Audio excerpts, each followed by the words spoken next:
Bonjour à tous, dans cette vidéo de culture économique, juridique et managériale, on cherche à comprendre comment choisir sa structure juridique pour l'entreprise. Ce chapitre se divisera en 3 étapes. D'abord, l'influence de l'activité de l'entreprise, puis l'impact de la finalité de l'activité de l'entreprise, et enfin, les considérations patrimoniales. Commençons par l'influence de l'activité de l'entreprise.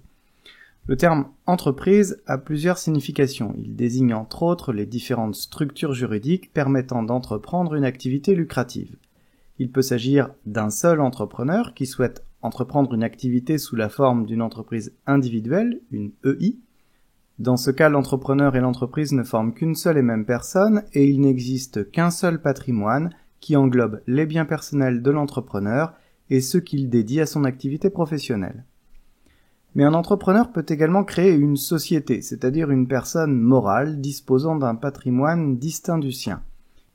Il peut la créer seul avec la structure de l'EURL, l'entreprise unipersonnelle à responsabilité limitée, ou bien s'associer à d'autres entrepreneurs en créant une SA, une société anonyme, ou encore une SARL, une société à responsabilité limitée, ou encore une SAS, une société par action simplifiée. Mais il y en a bien d'autres. À noter que le choix de la structure juridique dépend parfois de la nature de l'activité de l'entreprise. À titre d'exemple, un débit de tabac ne peut pas être exploité sous la forme d'une EURL, une SARL, une SA ou d'une SAS. Lors de la création de la société, le capital social sert à financer son lancement et ou le cycle d'exploitation de la société. C'est pourquoi il doit être précisément évalué s'il y a des investissements importants à réaliser. En cas de difficultés financières, dans la plupart des sociétés, les associés ne sont financièrement responsables qu'à hauteur de leurs apports dans le capital social. Toutefois, s'il est nécessaire de constituer un montant de capital d'au moins 37 000 € pour créer une société anonyme, toutes les structures juridiques ne nécessitent pas un montant minimum de capital social. Depuis plusieurs années, la loi tend d'ailleurs à faciliter et à encourager la création d'entreprises en supprimant le montant minimum de capital nécessaire à la création de certaines sociétés. Par exemple, la création d'une SARL à 1 € est possible depuis déjà 2003.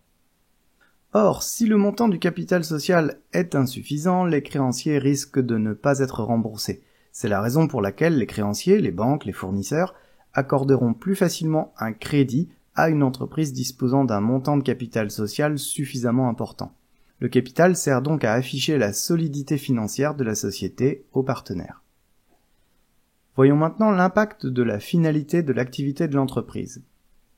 Une organisation peut chercher à poursuivre une finalité non lucrative. Dans ce cas, la structure juridique la plus adéquate est l'association. Elle permet à l'organisation de ne pas être imposée sur ses bénéfices. Les associations peuvent exercer leur activité dans des secteurs très variés, l'humanitaire, le sport, la santé, le social, mais ces activités entrent parfois en concurrence avec les activités des entreprises privées. Pour ne pas concurrencer de manière déloyale les entreprises commerciales, dont les bénéfices sont soumis à l'impôt, une association peut réaliser des bénéfices, mais elle ne doit pas les distribuer à ses membres. Ainsi, le bénéfice réalisé par l'association doit obligatoirement être réinvesti pour financer ses activités. La finalité poursuivie peut aussi conduire au choix d'une structure juridique qui permet de poursuivre une finalité à la fois économique et sociale. C'est par exemple le cas de la SCOP, la Société coopérative et participative. Sa finalité est lucrative, mais elle permet aussi d'organiser le fonctionnement de l'entreprise en fonction des intérêts des salariés qui en sont propriétaires et qui prennent les décisions de manière démocratique selon le principe « une personne égale une voix ». Contrairement au principe de libre répartition des bénéfices dans les sociétés traditionnelles, le partage du profit est équitable. Une part du bénéfice pour tous les salariés, sous forme de participation ou d'intéressement, au minimum de 25%, une part pour les salariés associés, sous forme de dividendes, au maximum 33%, et une part réservée au développement et au financement de l'entreprise, au minimum 16%. Pour terminer, voyons comment prendre en compte les considérations patrimoniales. Le patrimoine personnel doit être protégé, mais dans bien des situations, ce n'est pas le cas.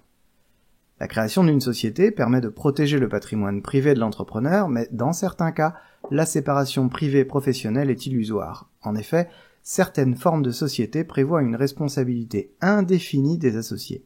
C'est le cas par exemple des SNC, les sociétés en nom collectif, des SCA, les sociétés en commandite par action, ou encore des SCP, les sociétés civiles professionnelles. Dans tous ces cas, le patrimoine privé des associés est aussi engagé. Par ailleurs, certains organismes financiers exigent une caution personnelle pour accorder un prêt à la société. Dans ce cas, les biens privés peuvent aussi être engagés. Enfin, la responsabilité financière d'un dirigeant peut être engagée en cas de faute de gestion, c'est-à-dire une mauvaise tenue de la comptabilité, des dépenses excessives, un montant du capital social dérisoire par rapport aux besoins de l'entreprise. Réfléchir à sa structure juridique, c'est aussi réfléchir à protéger le patrimoine de son conjoint. C'est le choix du régime matrimonial sur lequel il convient d'insister. Il existe deux principaux régimes matrimoniaux, le régime de la communauté de biens réduite aux acquêts et celui de la séparation de biens. Si les époux optent pour le régime de la communauté réduite aux acquêts, ils conservent la propriété des biens qu'ils ont acquis avant le mariage, mais partagent la propriété de tous les biens acquis pendant le mariage. Ils partagent donc le même patrimoine pendant le mariage, actif et passif. Un entrepreneur souhaitant protéger le patrimoine de son époux aura tout intérêt à opter pour le régime de la séparation des biens. En effet, les époux mariés sous ce régime ne partagent pas le même patrimoine. Chacun d'eux conserve la propriété des biens acquis avant et pendant le mariage. L'avantage est de protéger le conjoint des aléas économiques de la vie d'entreprise et de laisser une plus grande liberté à l'entrepreneur dans la gestion de son entreprise.